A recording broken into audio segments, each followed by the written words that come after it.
প্ৰিয় দৰ্শক, শনিদেৱক ভয় নকৰা মানুহ বিচাৰি পোৱাটো টান। শনিদেৱ যদি ৰুষ্ট হয় তেন্তে জীৱনত দুৰ্যোগ নামি অহাটো নিশ্চিত।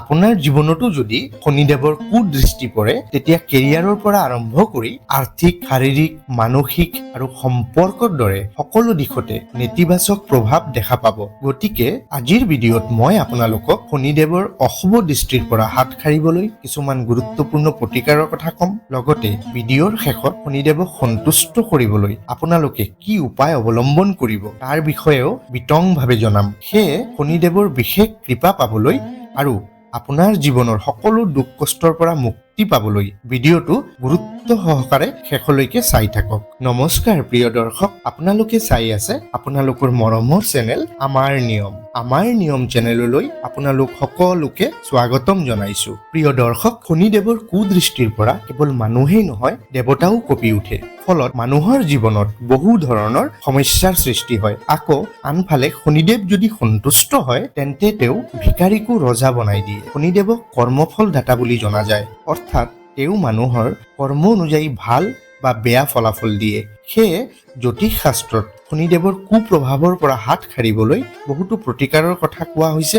তাৰে ভিতৰত কিছুমান সহজ প্ৰতিকাৰৰ কথা আপোনালোকক জনাবলৈ লৈছো। 1 নম্বৰ, আপোনাৰ ঘৰলৈ কোনো অচিনাকি মানুহক নিমন্ত্ৰণ কৰক। লাগিলে তেওঁ কোনো এজন দৰিদ্ৰ মানুহ বা ৰাজপথৰ ভিকাৰীয়ে হওক। পিছে তেওঁক নিজৰ হাতেৰে ঘৰত বনোৱা খাদ্য বনাই খাবলৈ দিয়ক। ইয়াৰ লগতে ৰাস্তাৰ কুকুৰ আৰু মেকুৰীকো খাবলৈ দিয়ক। বিশেষকৈ শনিবাৰে কাউৰীক খুৱাব পাৰিলে বহুত ভাল।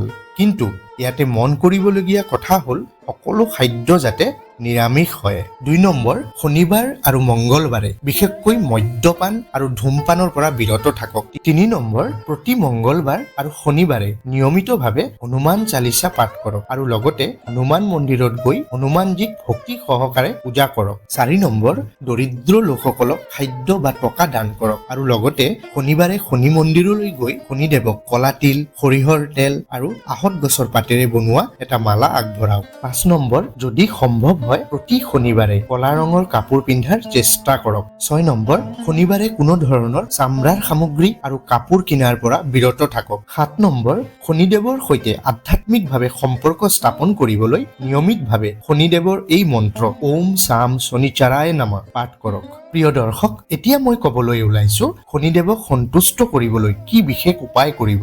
1 নম্বৰ, প্ৰতি শনিবাৰে অৱশ্যই শনি মন্দিৰত গৈ ভক্তি সহকাৰে শনিদেৱৰ পূজা কৰক। 2 নম্বৰ, প্ৰতি শনিবাৰ আপোনাৰ সামৰ্থ্য অনুযায়ী নিস্বাৰ্থভাৱে কিবা নহয় কিবা দান কৰক। যেনে সৰিয়হৰ তেল, অৰহৰ দালি আৰু কলা কাপোৰ দান কৰাটো ভাল। 3 নম্বৰ, শনিবাৰে লোহাৰ সামগ্ৰী ক্ৰয় বিক্ৰয়ৰ পৰা বিৰত থাকক। 4 নম্বৰ, শনিবাৰে কোনো ধৰণৰ বেয়া কাম আৰু বেয়া কথা কোৱাৰ পৰা বিৰত থাকক। 5 নম্বৰ, শনিবাৰে যিমান পাৰে মিছা কথা কোৱাৰ পৰা আঁতৰত থাকক। 6 নম্বৰ, শনিবাৰে আহত গছত পানী অৰ্পণ কৰক আৰু এগছ চাকি জ্বলাওক। প্ৰিয় দৰ্শক, মই আপোনালোকক কোৱাৰ দৰে এই সকলোখিনি কৰক আৰু শনিদেৱৰ বিশেষ কৃপা লাভ কৰক। আজিৰ ভিডিঅ'ত ইমানেই। ভিডিঅ'টো ভাল লাগিলে এটা লাইক কৰক, যিমান পাৰে ভিডিঅ'টো শ্বেয়াৰ কৰক, ধুনীয়া এটা কমেণ্ট কৰক আৰু আমাৰ নিয়ম চেনেলত যদি নতুনকৈ আহিছে চেনেলটো এতিয়াই ছাবস্ক্ৰাইব কৰি দিয়ক। নতুন এটা ভিডিঅ'ৰ সৈতে পুনৰ লগ পাম। ধন্যবাদ।